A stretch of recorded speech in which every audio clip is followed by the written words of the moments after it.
Marhamat Murodjon. Bir taklif bor edi. Hozir mana sahib aytgani telefon qilib komitetga deyishyapti. Bu o'zi barqarorlik reytingi kengash inisiativasi bilan ko'tarilgan va komitet bilan birga ishlab chiqilgan edi va o'sha paytda o'zida buni ushlab turadigan, saqlab turadigan anaqa nima edi? Moddiy texnik baza налог komitetida bo'lganligi uchungina komitetga berilgan. Moddiy texnik baza komitetda bo'lganligi uchun berilgan. Shuning uchun bunda muammo chiqadigan bo'lsa komitetga murojaat qilish emas, rasman murojaat qilib, nimadir holatlar o'xshamasa yoki eplomadi yoki aynan yoki yurist yoki soliq maslahatchisining xulosasi bilan buni kengashga berilsin va kengash xulosasi bilan налог komitetiga o'zgartirish majburiyati yuklatish taklif qilaman. Chunki ko'p hollarda, sahibi o'zingiz ham bilasiz, ko'p hollarda sahibani qo'l turgan narsa menda shunchaki bu oyna deyshadi. Ko'rib turgan narsam mezon oyna bo'lib turibdi, lekin u narsani o'zgartirish iloji bo'lmayapti. Juda ko'p hollarda mana sararbiy orqali ham chiqiladi. Bu har qanaqasiga harakat qilamiz. Mezon o'zgarishi shunchaki inson faktoriga bog'liq bo'lib qo'yadi yoki qaysidir dastur xatoligiga bog'liq bo'lib qo'yadi. Va har doim bu yerda tadbirkor qayta boshini urgan bilan foydasi bo'lmayapti.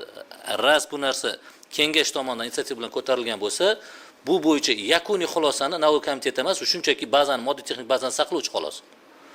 Demak, yo soliq maslahatchisining yo yuristni xulosasi bilan kengashga ko'rib chiqishga berilsin, kengash protokoli bilan o'zgartirishga kiritilsin degan bir taklif bor.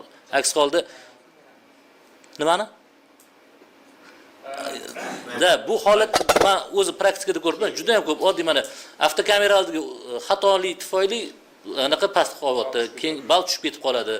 Hattoki shunaqa holatlar bo'lyapti. Mana o'tgan safar Gulnar Ergasheva ustoz hammamizga bo'lgan bir soliq maslahatchisi, ular ham налог komiteti bilan bo'lgan o'sha uchrashuvda ham o'tildi.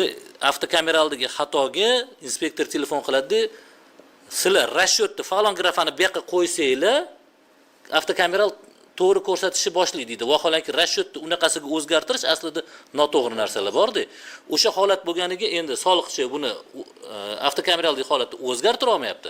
Tadbirkor balini ola olmayapti-da. Bu doimiy takrorlanuvchi uchun ko'payib ketyapti. Buni hammasi bilan murojaat qiladigan bo'lsa, bo'lmay qoladi. Agar shunaqa holatlar yig'iladigan bo'lsa, bir haftada yo bir oyda bir martami, misol uchun shunaqa muammoli masalalarni yig'ib turib kengashga berilsin, kengashda mana Jamshidga kengash inisiativasi bilan berilgan narsa. Bunga beramiz yoki berilmaydi degan bir xulosani bergandan keyin soliq qo'mitasi bu просто держатель, majburiyatni bajarsin bo'ldi. Men bir taklif ertaga soliq tizimidan ham e'tiroz bo'lmasin va reyting ishlamayapti deb kengashga ham e'tiroz tushmasin. Shu taklif bergan bo'lardim. Rahmat.